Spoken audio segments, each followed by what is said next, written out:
Okay, we're here with Arjun Gupta, who many of you will recognize from Nurse Jackie, among other projects.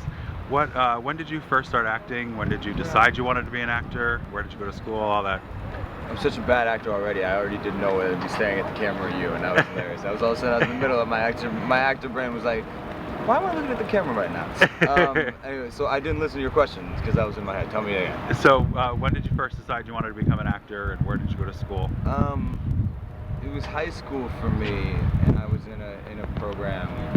My high school had a really cool theater program, and like in this last 2 years of my high school, I was part of the advanced drama class, which basically was a theater company, and we did a few plays, and I started to realize that theater was like the most exciting part of my day. So I was like, maybe I should look into this, and I started talking to my teachers, and I don't know, it was kind of just a fuck it. Am I allowed to curse? Yeah. Yeah, fuck it, go for it. So I did, and I auditioned a bunch of schools, and so I guess I decided around junior year of high school, and then I auditioned for a bunch of schools, and ended up going to NYU. And what was your experience like at NYU? You did a lot of theater when you were there. I mean, I actually, to be honest, didn't do really any film except for Motherhood, which was the first thing I did in May of 2008, which was like 6 months after I left school. Like I'd never been on a set.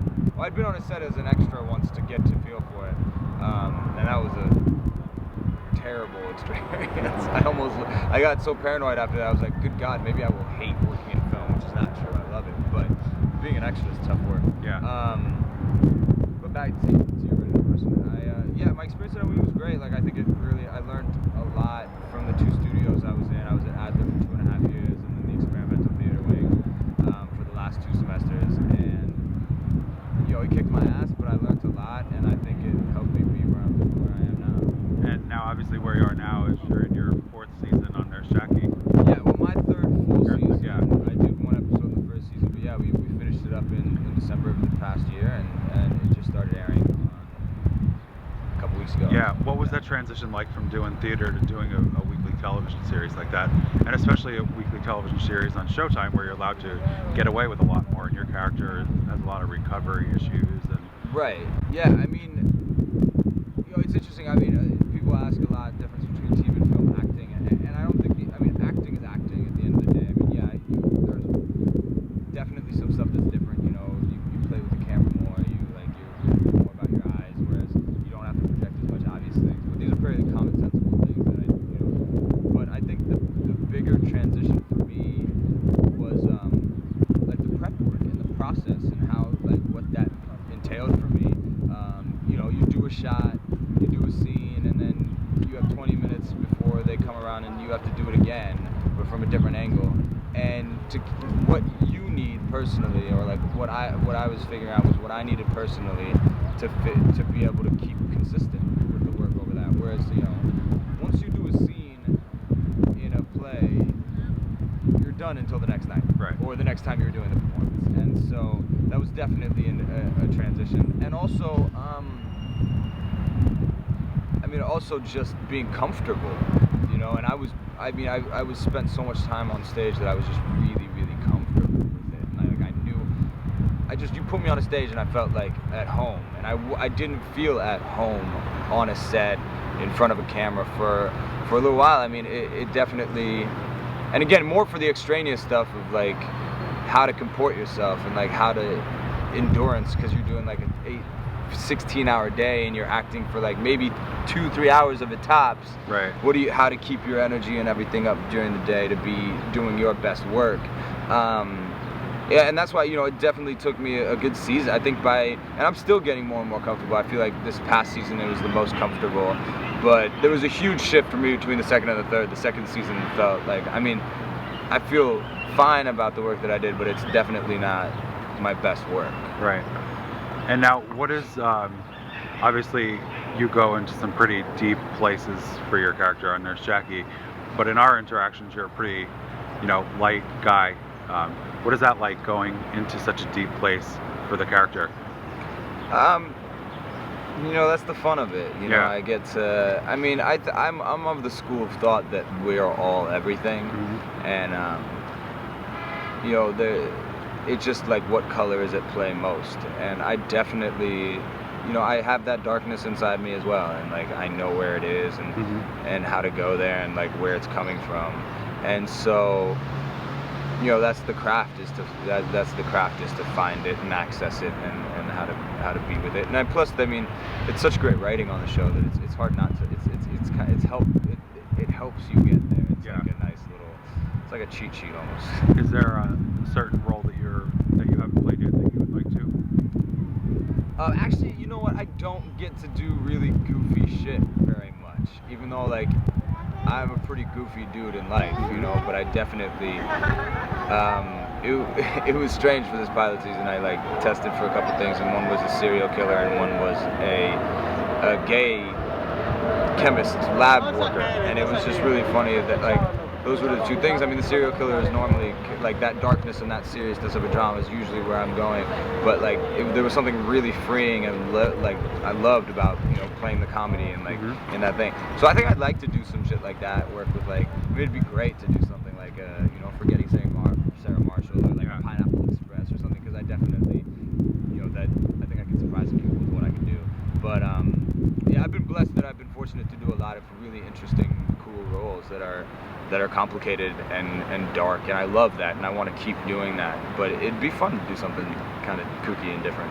Now, do you have any plans to do theater here in New York since you're based in here? Yeah, I mean, me and my friends, we put up a play last year that we produced ourselves, and we just did it, and it was fucking great, and I loved it, and I loved every second of putting it up, and you know, I was definitely, I mean, because it was, you know, guerrilla style, we were all involved with making it work, you know, and making it happen, and, you know, fundraising the money and everyone was in some ways wearing different hats, so it was really fun. And I'd love to do more theater. It's just, you know, theater's just a different world to break into, and, you know, I'm hoping that the more work that I've done, the more, like, it will help me get into that world as well. Now, did you face any opposition when you decided you wanted to become an actor? A little bit. I mean, a little bit. I mean, my parents are immigrants from India, and you know, for them, it was never so much a lack of support or belief or anything. It was more simply a fear of like, how is my son gonna support himself, and like, are we gonna have to take care of him? Like, what's his life gonna be like? They also had a lot of misconception of what an actor's life was like. And right. So, but I mean, my parents. So there was an initial. It's hard to say struggle. I mean, it was just an initial like series of conversations that was, you know, but my parents have always been incredibly supportive. I have the best family with that standpoint. I mean, you know, they've all been to set now, and they've like, my mom has come to every play. So I'm fortunate that way. I have an enormous amount. I mean, it's helpful that I got on a show where I was paying my bills, like, and making my living as an actor, because that definitely showed them. You know, it helped to show them that it was possible. So, do you ever consider yourself extremely lucky in an overnight quote-unquote success? No. I hate that term lucky. I think that way too many actors use it, and I think it really takes away everything that you brought to the table. I mean, the term I use is fortunate, and I've been very, very fortunate.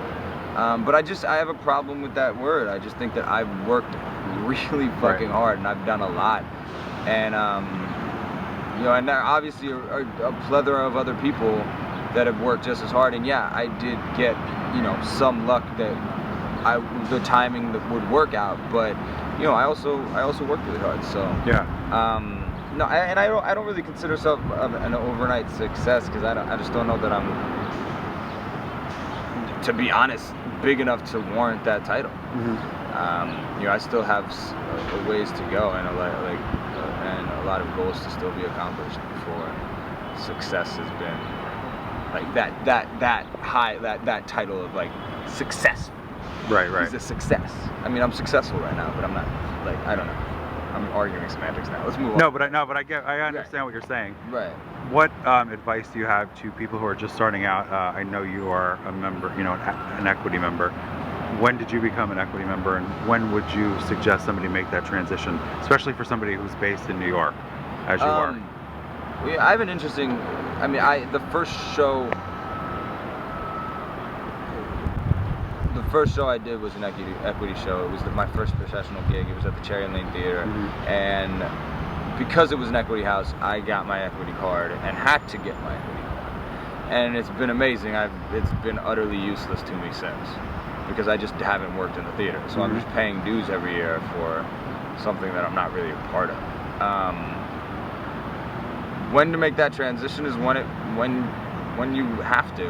I think way too many people put way too much of an emphasis on the unions. Like, if there's a job that really fucking wants you, like if you're not in one of the unions and you're auditioning for something, that is not going to be the reason they don't hire you.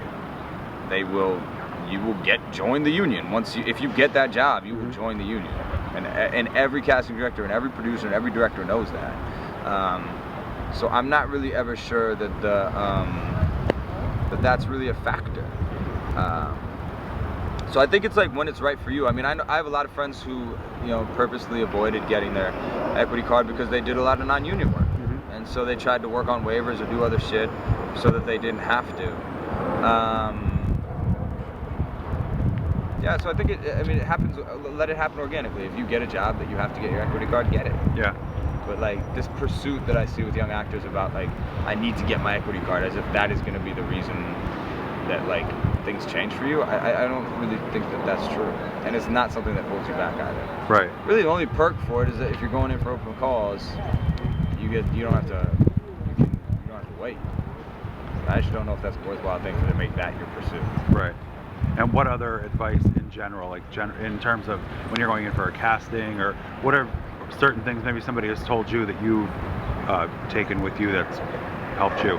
Right. I mean, I think there's one big thing that helped me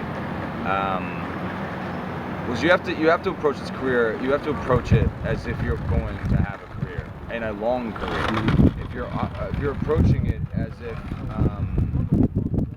if you're approaching it from that place of fear, and approaching it from like, holy shit, I might not make it. Holy shit, this job isn't the job, and like you're just putting you're putting a lot of pressure on yourself. You won't be able to perform well.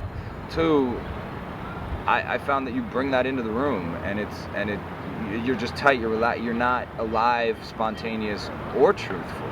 And those are the things that if you can be alive, spontaneous, and truthful, you will be like good things will happen. It might not automatically mean you start booking work, because that's not the way that's not how it works. But right. I think that's huge.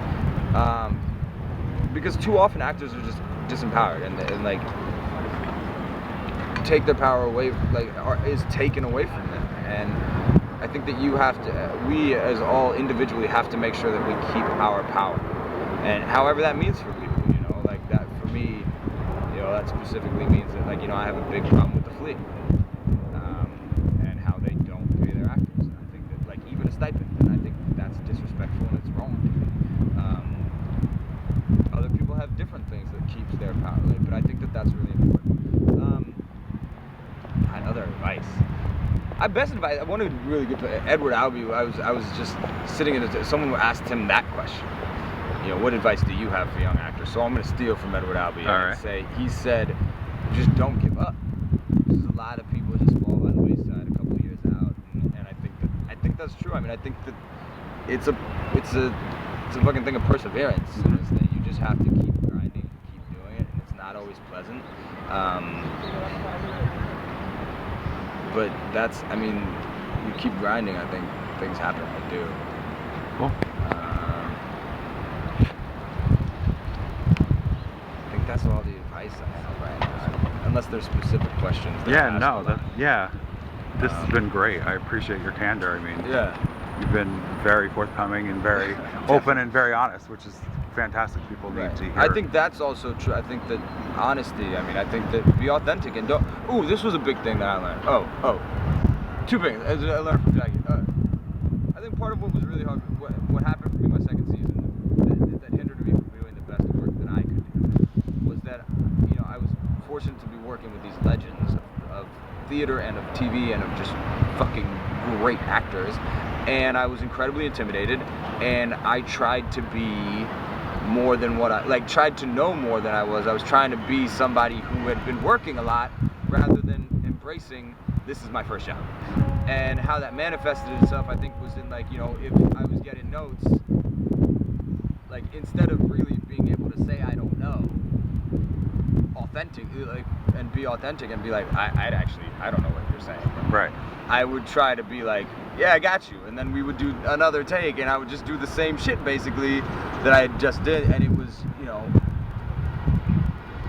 I don't know, that's just one thing. So be where you are. I mean, embrace where you are and just be that. And then the other thing that I learned that was really huge, when you're on set, like, just be about the work. You know what I mean? It's not about making friends. It's not about networking. Fuck that. When you're on set, put your head down, do the work, and that will get you more respect than if you're trying to schmooze or be all that kind of bullshit. Fuck all that. Fuck all that. Be about the work, and I think really good things happen for you. Cool. Thank you so much. It's been great. Thank you.